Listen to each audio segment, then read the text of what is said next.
Welcome back. Sunday को फंडे बनाने के लिए सयाहों ने मलका कोहिस्तार मरी का रुख कर लिया है, जहां वो ठंडे मौसम और हसीन नज़ारों से खूब लुत्फ अंदोज हो रहे हैं। मज़ीद अहवाल जानेंगे आरिफ सईद से, जो इस वक्त मरी मॉल रोड पर सयाहों के साथ मौजूद हैं। जी बताइएगा। बिल्कुल, संडे को फंडे बनाने के लिए सयाहों की बड़ी तादाद ने मलका कोहिस्तार मरी का रुख कर रखा है, जो यहाँ के ठंडे और खूबसूरत मौसम से जी भरकर लुत्फानंदोज हो रहे हैं। यहाँ पर मेरे साथ इस टाइम सयाह भी मौजूद है। आइए इनसे पूछते हैं वो यहाँ मरी में संडे को फंडे कैसे मना रहे हैं और कहाँ से आए हैं। हम कराची से आए हैं। हमने सोचा चलो संडे को फंडे क्यों नहीं बनाया जाए। हमने अभी आए हैं, देखें कि कहाँ कहाँ जाते हैं। कश्मीर पॉइंट है, बहुत सारी जगह है। हम लोग जो है मरी के आज माल रोड पे आएंगे, थोड़ी शॉपिंग कर लेंगे।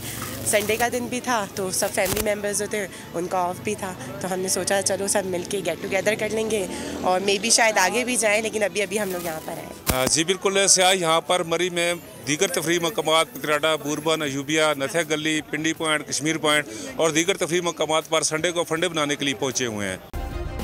सब्सक्राइब करें और बेल दबाएं ताकि कोई खबर रह